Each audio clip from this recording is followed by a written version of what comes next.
Magandang araw sa lahat ng nakikinig ng pagsapit ng takip silim. Ako si Ronnie, taga Batangas. Matagal na akong nagdi-deliver ng mga baboy sa palengke. Gamit lang ang lumang tricycle na pinagkakakitaan ko araw-araw.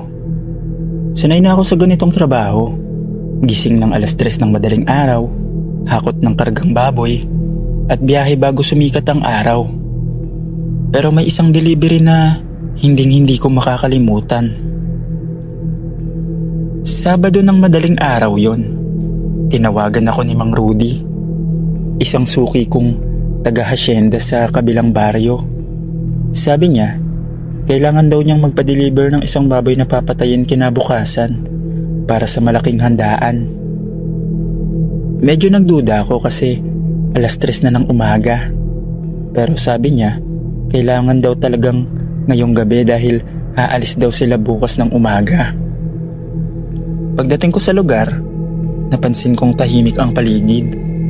Ang dating maingay na farm, parang napakatahimik. Ni isang tunog ng kuliglig, wala akong marinig. Nang pumarada ako, lumabas si Mang Rudy, bitbit ang gasera. "Ronnie, eto na. Pakiatid mo tong baboy sa may bahay ni Aling Tere, sa may kabilang baryo ha." Sabi niya habang tinuturo ang nakataling baboy sa gilid ng kulungan. Nang lumapit ako, napahinto ako saglit. Ang baboy ay kakaiba, mas malaki kaysa karaniwan. Nangingintab ang balat at namumula ang mga mata na parabang may galit. Hindi ito gaya ng ibang baboy na nag-iingay o nagpupumiglas. Tahimik lang ito, pero nakatitig sa akin. "Uy, parang may sakit to ah," sabi ko. Ngumiti lang si Mang Rudy, pero parang pilit. Ewan ko ba dyan? Medyo mailap talaga yan. Basta, ihatid mo na lang. Babayaran na lang kita ng doble."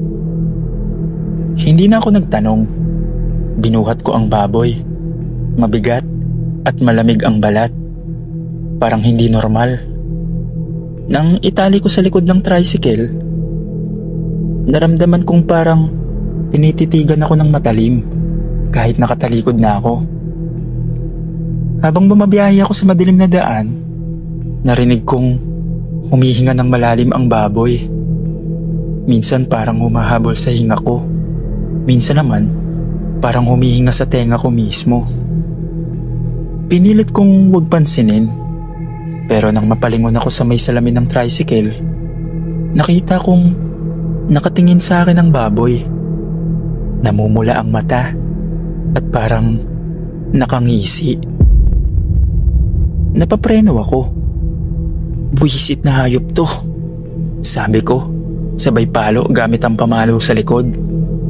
Pero imbis na umatungal, dahang-dahang tumingala ang baboy at tumingin sa akin ng masama. At doon ko napansin, hindi lang basta hayop yun. Pagkatingin ko sa salamin, ang baboy na nasa likod ng tricycle, unti-unting tumayo. Hindi ko alam kung anong nangyari. Akala ko guni-guni lang dahil madilim. Pero nang marinig ko ang langit-ngit ng tali, alam kong totoo yun. Peste, bulong ko habang binubuksan ang flashlight ko. Nang itutok ko ang ilaw, nakita kong tuwid na nakatayo ang baboy. 2 paa lang ang gamit at nakahawak pa sa gilid ng tricycle. Ang mga mata niya sobrang namumula. At ang ilong niya may tumutulong dugo. Biglang umatungal ng malalim na ungol. Hindi tunog ng baboy, kundi parang tunog ng taong nagpipigil ng galit. Nanginig ako. Pinaharurot ko ang tricycle, pero kahit anong piga ko sa throttle, parang bumibigat ang makina. Pakiramdam ko, may mabigat na nakasakay sa likod. Lumingon ako saglit Wala na sa tali ang baboy. Pero bago pa ako makareact, may malamig na kamay na humawak sa balikat ko. Ronnie. Parang bulong na mababa, galing sa likod ko mismo. Napasigaw ako. Tumalon ako sa tricycle. Gumulong sa lupa. Nung lumingon ako, nakita kong nakatayo sa likod ng tricycle ang nilalang. Kalahating tao, kalahating baboy. Balbon ng katawan, pero mukha ng baboy na may matatalim ng ngipin. Ang mga mata niya, mata ng tao, at alam kong nakatingin yun sa akin. Naglakad ito palapit, mabagal. Bawat hakbang ay may tunog ng kuko sa simento. Hindi mo ako dapat pinalo, sabi nito sa boses na paos, habang dinidilaan ang sariling labi na puno ng dugo. Hinablot ko ang pamalo at hinampas sa kanya. Pero bago ko pa naituloy, biglang naglaho sa harap ko, parang usok na tinangay ng hangin. Naiwan lang ang malakas na amoy ng bulok na karne at ang tricycle kong nakaandar pa.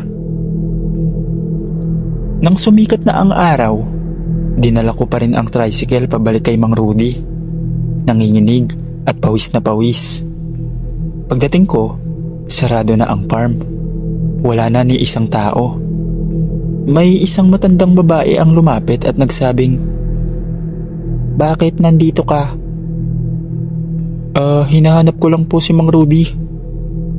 "Ha? Nung nakaraan papatay si Rudy?" "Kahapon nga lang siya nilibing. Napaghihinalaan daw na kinagat siya ng baboy na alaga niya. Pero sabi nila, hindi na raw nakita yung baboy pagkatapos nun."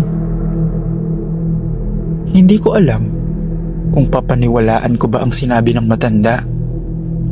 Kung totoo man yun, sino ang nagbigay sa akin ng baboy kagabi? Pero pinabayaan ko na dahil nang malaman ko sa ibang kapitbahay, totoong patay na nga si Mang Rudy. Kinilabutan ako ng sobra. Pero mula noon, hindi na ako nag-deliver ng baboy. Hanggang dito na lang po, Sir Dave. Maraming salamat po.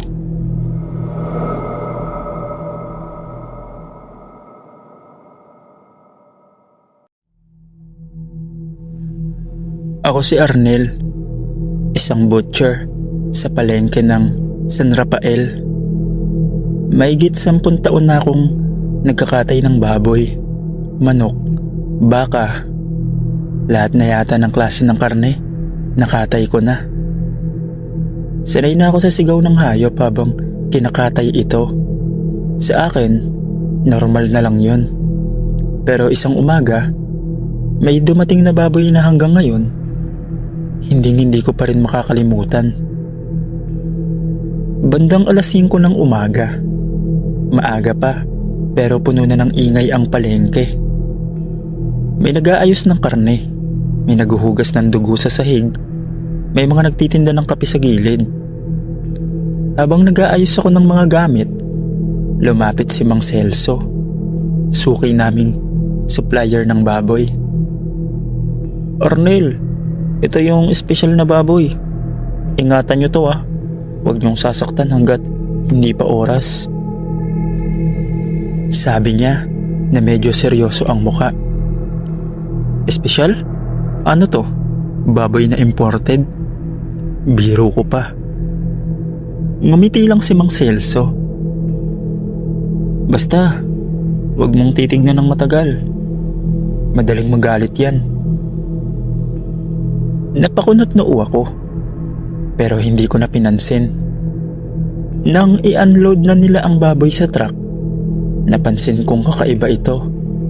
Ang laki, halos doble sa karaniwang baboy. At ang mga mata, itim na parang walang puti. Hindi ito nagsisisigaw o nagpupumiglas. Pero habang nilalagay namin sa kulungan, ramdam kong matigas ang katawan at mainit ang balat. Parang may lagnat. Habang nag-aalmusal kami ng mga kasamahan ko, sina Boyet at Kalbo, hindi pa rin ako mapakali. Pre, parang tao yung tingin ng baboy na yon. Sabi ko habang nakatingin sa kulungan. Huwag mo na ngang tinatakot yung sarili mo. Sagot ni Boyet. Baka gutom lang yan. Pero nang dumating na ang oras ng katayan, ibang klase ang palag ng baboy na yon.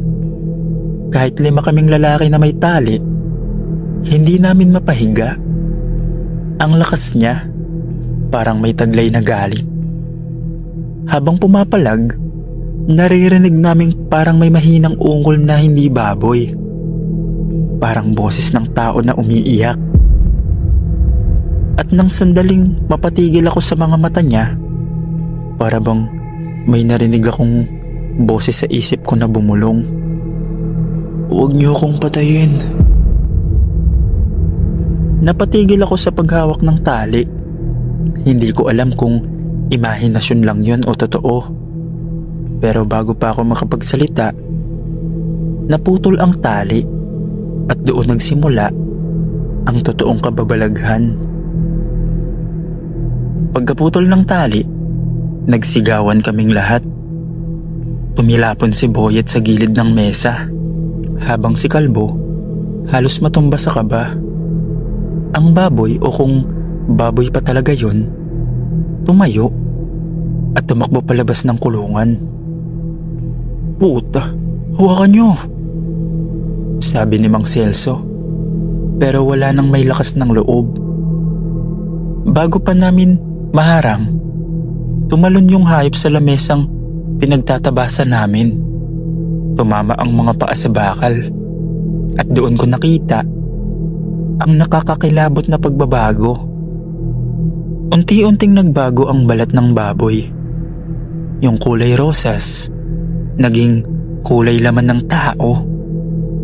Ang balahibo, isa-isang nalalaglag. At sa harap namin, dahan-dahang nabubuo ang anyo ng isang lalaki. Nakayuko ito, nanginginig, basang-basa sa dugo. At ang mga mata, itim pa rin. Pero ngayon, malinaw na mata ng tao. Puta, ano yan? Sabi ni Kalbo habang umaatras. Yung lalaki, tumingin sa amin. Payat at parang gutom na gutom. Bakit niyo ako gustong patayin? Tanong niya sa boses na parang nangihina. Walang sumagot. Si Mang Celso lang ang lumapit, nanginginig. Hindi ka dapat nandito. Dapat tapos ka na. Biglang ngumisi ang nilalang at sa isang iglap, tumakbo ito palabas ng pamilihan.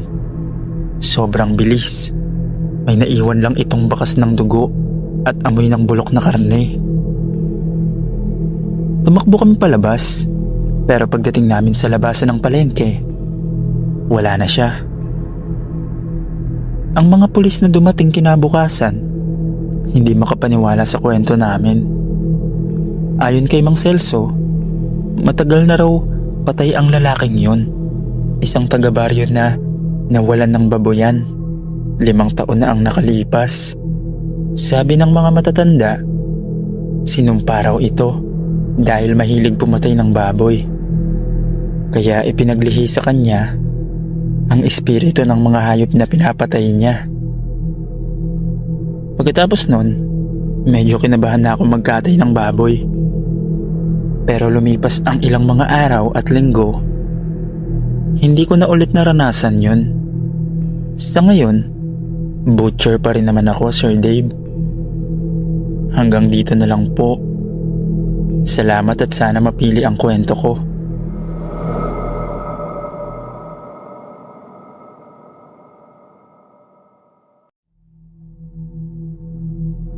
Ako si Josie. Nakatira kami ng pamilya ko sa isang maliit na baryo sa San Ildefonso. Simpleng pamumuhay lang kami. Si Mister nagtatrabaho sa construction. Ako naman, tindera sa sari-sari store. May 2 kaming anak at kahit hirap sa buhay, lagi naming sinisiguradong masaya ang mga okasyon sa bahay.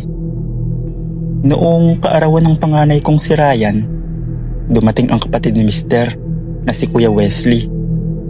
Galing daw siya sa bayan ng Taal at may dala siyang regalo. Isang batang baboy na pwede na raw naming litsunin sa birthday. "Masarap to, Josie. Bata pa yan. Malambot ang laman," sabi ni Kuya Wesley habang ibinababa ang baboy sa kulungan. "Salamat, Kuya," sagot ko, tuwang-tuwa dahil malaking tipid yon para sa handaan. Tahimik lang ang baboy, maliit at maputi. Pero napansin ng anak kong si Ryan, nakakaiba ito. "Ma, bakit parang nakatingin tong baboy? Para siyang may galit," sabi ng bata. Pinagalitan ko pa siya. "Ano ka ba, Ryan? Hayop yan. Huwag kung ano-anong iniisip mo." Kinagabihan, bago ang birthday, napansin kong hindi kumakain ng baboy. Nakaupo lang ito sa loob ng kulungan, nakatingin sa amin.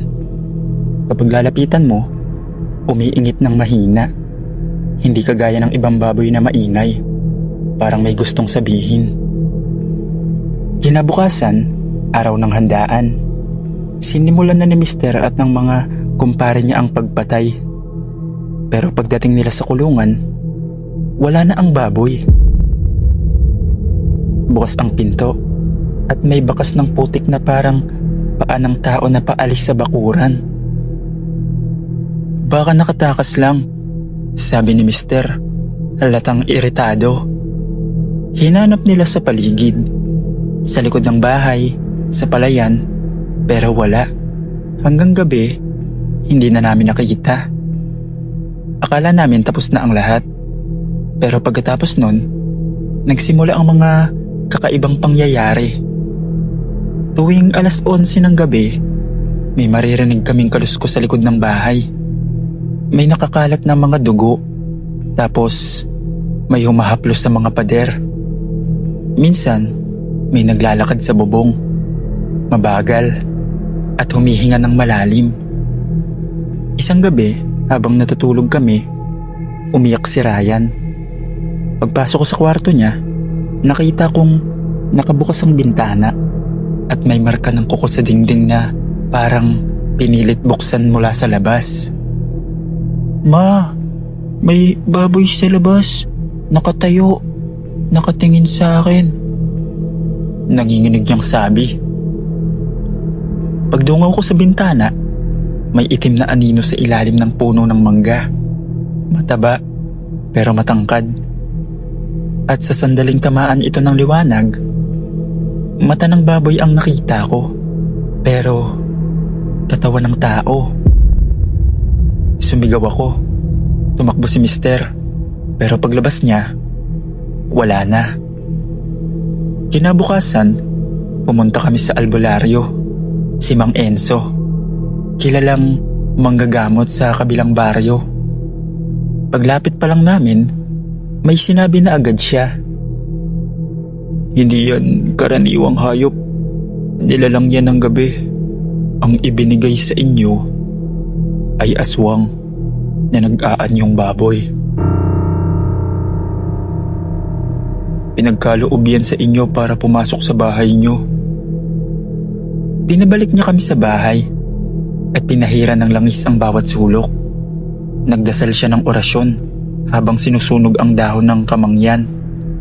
Sa gitna ng ritual, malakas na hangin ang dumaan. Halos mabasag ang mga bintana.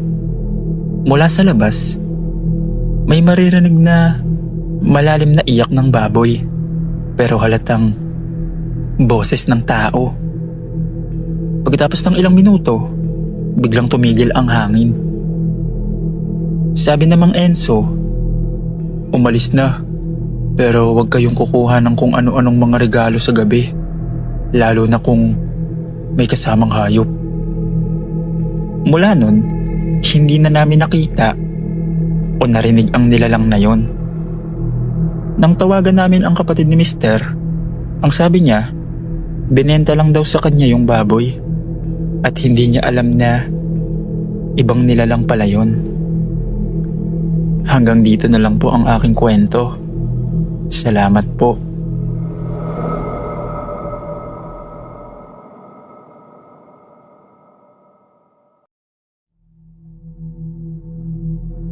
Ako si Cheska at matagal ko nang gustong ibahagi sa PNT Stories itong karanasan kong hindi ko malilimutan. Bata pa lang ako noon, siguro mga 9 years old. At sa murang edad ko, doon ko unang naranasan ang isang bagay na hanggang ngayon kahit ilang beses ko pa ikwento, kinikilabutan pa rin ako. Lumaki ako sa isang maliit na baryo sa Nueva Ecija, kung saan halos lahat ng tao ay magkakakilala. Ang baryo namin ay kilala sa maliit na kapilya sa gitna ng palayan. Luma na ito, gawa sa kahoy, at may malaking imahe ng Santo Niño sa altar. Halos buong baryo ay doon nagsisimba tuwing linggo, at dahil tahimik ang lugar, madalas ay ako at ang mga kaibigan kong mga bata ang inuutusan ng mga magulang naming maglinis sa kapilya tuwing Sabado ng hapon. Nung araw na yon, Sabado nga, mga 3:00 ng hapon, pinapunta ako ni Mama sa kapilya para magpunas ng mga bangko at maglagay ng bagong kandila sa altar. Pagdating ko ron, tahimik lang. Maririnig mo lang yung tunog ng mga ibon sa labas at ihip ng hangin na pumapasok sa butas ng lumang bintana. Habang naglilinis ako, napatingin ako sa imahe ng Santo Niño sa gitna ng altar. Maliit lang ito, pero napakaganda. May pulang suot, may gintong korona, at parang totoong ngumingiti kapag nasisinaga ng araw. Bata pa ako, kaya hindi ko inisip na kakaiba yon. Lumipas ang ilang minuto, ako na lang mag-isa sa loob. Si Aling Marites, yung matandang nagbabantay ng mga kandila, umalis sandali para bumili ng bagong kandila sa tindahan. Kaya ako ang naiwan mag-isa. Habang nag-aayos ako ng mga bulaklak sa harapan ng altar, biglang tumigil ang hangin. Wala nang kahit anong tunog. Ni yung mga ibon sa labas, tahimik. Napahinto ako. Tumingin ako sa paligid, pero walang tao. Pagtingin ko ulit sa santo, parang iba na ang ngiti niya. Kanina, yung ngiti niya ay parang mapayapa. Pero ngayon, parang mas malaki. Mas halatang nakangisi. Akala ko, baka naiisip ko lang. Pero habang pinagmamasdan ko, napansin kong gumagalaw ang ulo niya. Dahan-dahan, pakanan, tapos pakaliwa. Napaatras ako ng kaunti, pero hindi ako makasigaw. Parang may kung anong malamig na hangin na dumaan sa batok ko at narinig kong parang mahina siyang tumawa. Hindi yung tawa ng tao, kundi yung parang may echo sa loob ng kapilya.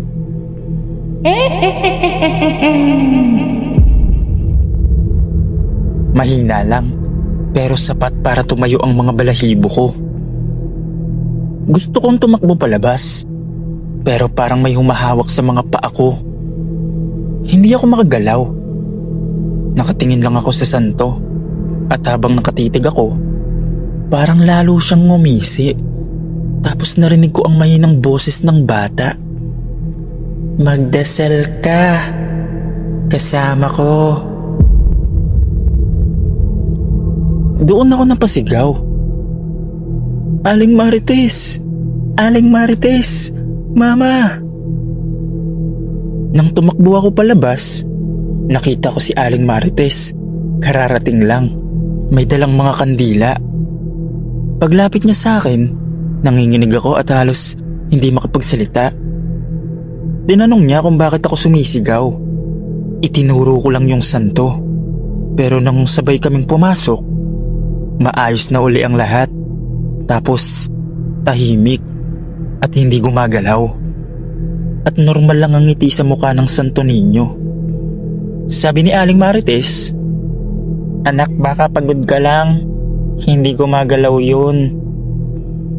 Pero nang tumingin ako ulit, parang may mantsa ng luha sa pisngi ng santo. At doon ko napatunayang hindi lang imahinasyon yun. Pagkatapos ng insidente na yun, ilang araw akong hindi dumaan sa kapilya. Kahit dumaan lang sa tapat, kinikilabutan ako. Pero dahil malapit lang bahay namin, tanaw ko pa rin mula sa bintana yung krus sa tuktok ng simbahan. Tuwing gabi, lalo na kapag kalmado at tahimik, parang may mahina akong naririnig na tawa galing doon. Yung parehong tawa na narinig ko noong araw na yun. Lumipas ang isang linggo.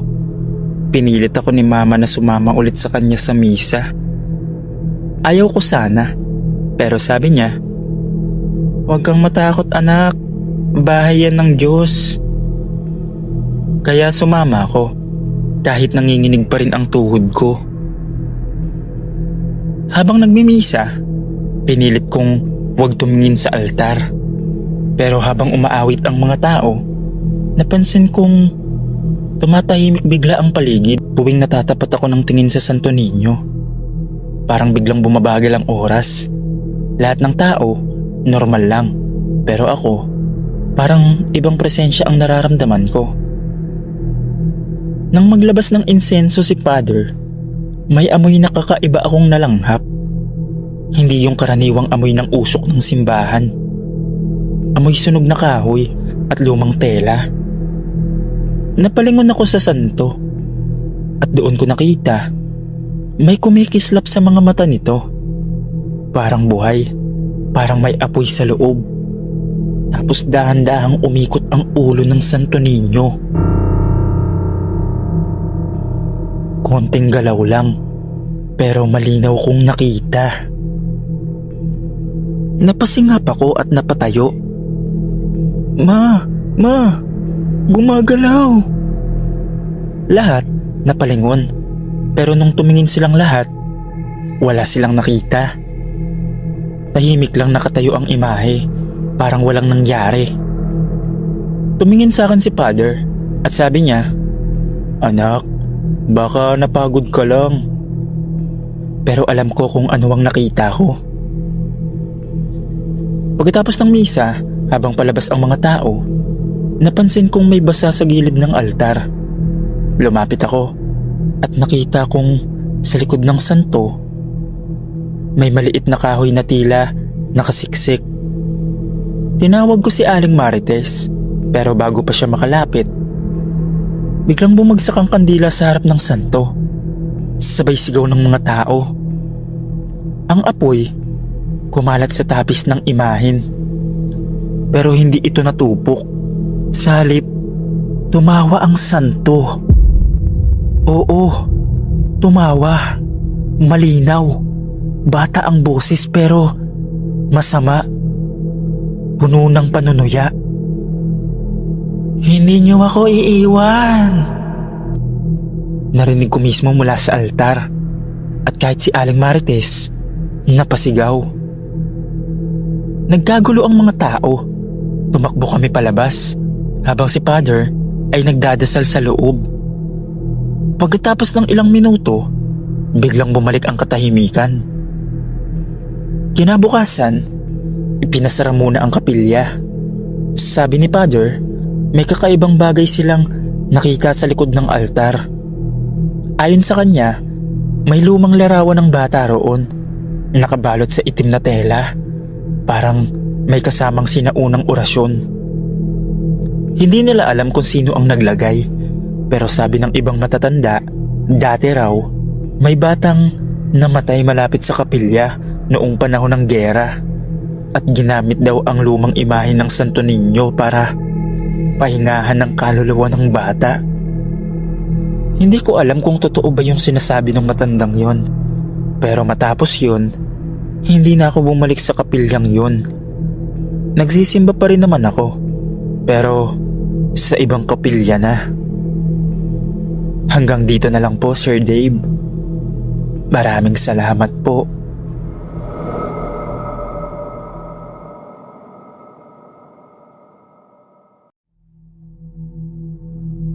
Isang magandang umaga po, Sir Dave.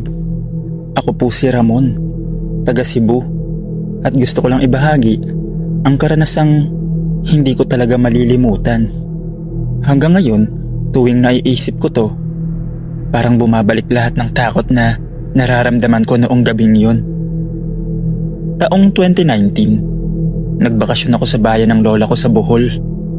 Tahimik na lugar, puro palayan, bundok, at mga lumang bahay.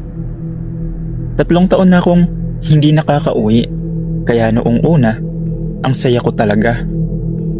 Pero isang gabi, nagpasya akong dumaan sa simbahan bago umuwi. 8:00 na ng gabi, madilim na ang paligid, at halos wala ng tao sa kalsada. Ang simbahan nila ay isa sa pinakang matandang gusali sa bayan, gawa sa bato. May mga bitak na sa pader at napapalibutan ng mga puno ng akasya. Sabi ng lola ko noon, huwag daw akong masyadong magpapagabi dahil may mga nilalang daw na hindi mapakali kapag gabi. Akala ko, nagbibiro lang siya o kaya kwento lang ng mga matatanda. Pagdating ko, bukas pa ang gate.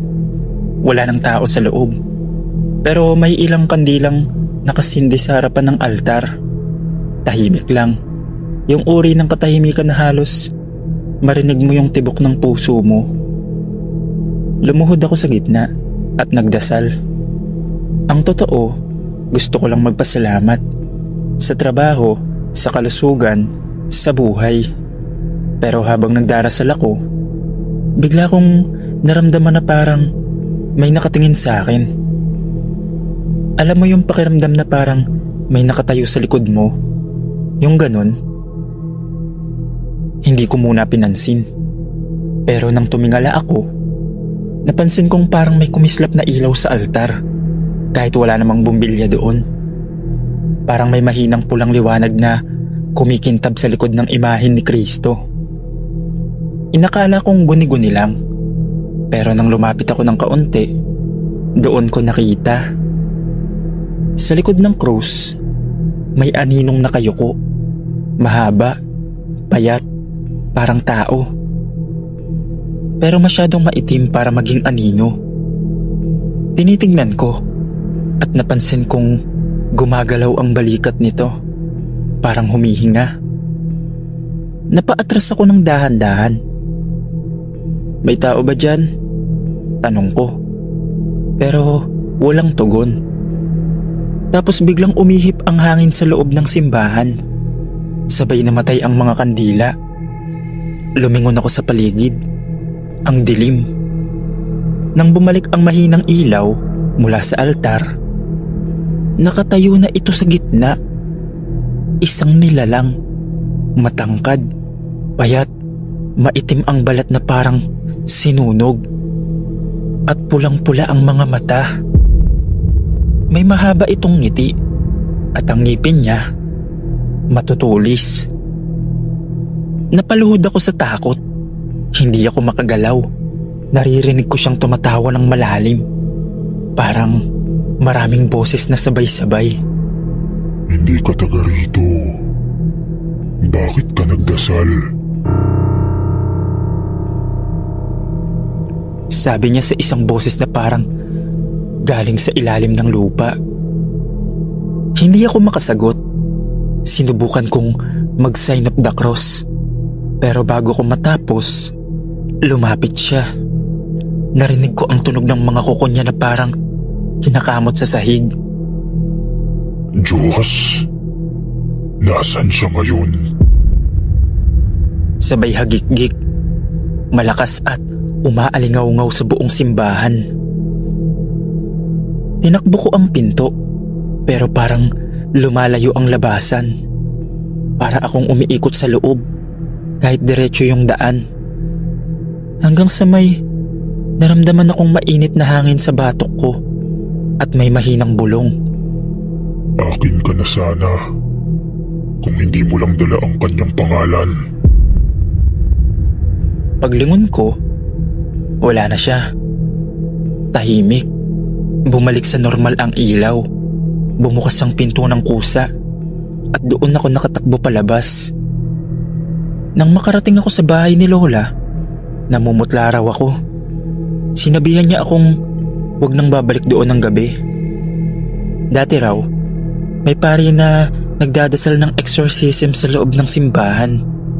Pero may demonyong hindi na itulak palabas. Mula noon, sinasabing nagpapakita ito sa mga estranghero o sa mga taong nagdarasal mag-isa sa gabi. Pero hindi ko na din alam ang mga sumunod na nangyari dahil umuwi na ako sa amin sa Cebu matapos ang pangyayaring yun. Hanggang dito na lang po ang kwento ko. Salamat at sana masama sa mga kwento ng PNT Stories.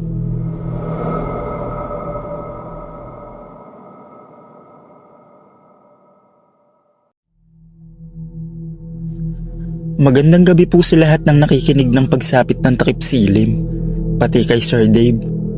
Gusto ko lang i-share yung nangyari sa akin noong nakaraang taon. Hindi ko alam kung maniniwala kayo, pero hanggang ngayon, tuwing naaalala ko yung gabing yun, naninindig pa rin ang balahibo ko. Ako nga pala si George, taga Batangas. Ako yung tipo ng taong mahilig tumulong sa simbahan. Madalas akong tumulong kay Father tuwing may misa, lalo na kapag linggo. Pero isang gabi, may nangyari na hindi mawala sa isip ko. Biyernes yun, bandang 8:30 ng gabi. Nag-decide akong dumaan muna sa simbahan bago umuwi. Tahimik lang kasi doon at gusto ko lang magdasal sandali para sa mga problema ko sa pamilya. Alam niyo yung pakiramdam na gusto mo mapag-isa? Ganon yung habol ko. Pagpasok ko sa simbahan, napansin kong madilim ang loob. Iilang kandila lang sa gilid ang nakasindi. Walang misa, walang tao. Kahit si Mang Nestor, yung tagapaglinis, wala rin. Pero bukas pa rin ang gate at pintuan. Tahimik, wala kang maririnig, kundi yung mahinang ugong ng ilaw sa kisame at ihip ng hangin na dumadaan sa mga bintana. Umupo ako sa ikatlong row ng bangko sa may gitna. Nag-sign of the cross ako. Nagsimulang magdasal. Pero habang nakapikit ako, bigla kong naramdaman na parang may nakaupo sa dulo ng bangko. Hindi ko agad binuksan ang mga mata ko kasi baka guni-guni lang. Pero narinig ko na parang bahagyang umugong ang upuan. Napahinto ako sa pagdarasal. Hindi ko agad binuksan ang mga mata ko. Pero ramdam kong may malamig na presensya sa dulo ng bangko. Alam mo yung pakiramdam na parang may tumitig sa'yo ng matagal kahit hindi mo tinitignan. Ganon yung biglang bumalot sa akin. Dahan-dahan kong iminulat ang mata ko. Sa una, wala naman akong nakita. Pero nang dumaan ang mahina at malamig na hangin, sabay sindi ng isang kandila sa altar na kanina'y patay na. Biglang may gumalaw na anino sa harap ng altar. Mahaba, payat at nakatayo lang. Parang nakatingin sa akin. Napatingin ako sa paligid, pero ako lang talaga ang tao ron. Sobrang tahimik. Wala ni isang kaluskos maliban sa ugong ng ilaw. Sinubukan kong kumalma. Pero nang tumingin ako muli sa harapan, wala na yung anino. Naisip ko, baka pagod lang ako. Tumayo ako para umalis. Pero paglingon ko sa daan palabas ng simbahan, doon ko nakita. May nakatayo sa gilid ng pinto. Isang babaeng nakaputi. Mahaba ang buhok, pero ang pinakang nakakakilabot, nakayuko siya at nanginginig. "Miss, Mahina kong tanong. Wala siyang sagot. Lumapit ako ng kaunti. Pero habang papalapit ako, napansin kong basa ang sahig sa ilalim niya. Parang tubig o pawis. Hindi ko sigurado. Okay ka lang po ba? Tanong ko ulit. Bigla niyang inangat ang ulo niya. At doon ko nakita, itim ang mga mata niya. Walang puti at nakangiti ng malaki. Parang napunit ang labi hanggang tenga. Napaatras ako, tapos sabay sa pagpatay ng ilaw sa buong simbahan, narinig ko ang mabigat na yabag na papalapit sa akin. Parang hindi paan ng tao. Parang hinahampas ang sahig ng mabigat na bagay. Tumakbo ako. Pero habang palabas ako, narinig kong parang may nagdarasal sa wikang Latin sa loob. Mahinang boses ng lalaki. Kahit wala namang pare o tao ron. Nang makalabas ako sa pinto, sumigaw ako ng tulong. Pero tahimik ang paligid. Walang tao sa labas. Pagdating ko sa bahay, nilagnat ako buong gabi. Kinabukasan, bumalik ako sa simbahan kasama si Father at ilang sakristan. Sabi ni Father, wala namang ilaw na nakabukas kagabi, George. Sarado ang simbahan simula 6:00. Nang tanungin ko kung may babaeng madalas pumunta ron, umiling siya. Pero sabi ni Mang Nestor, minsan daw, may babaeng nakaputi na nakikita tuwing hating gabi, nakalahod sa altar at umiiyak. Matapos yun, hindi na ako nagdarasal mag-isa sa simbahan kapag 10 oras na ng gabi. Hanggang dito na lang po, Sir Dave. Sana mapili ang kwento ko. Maraming salamat po.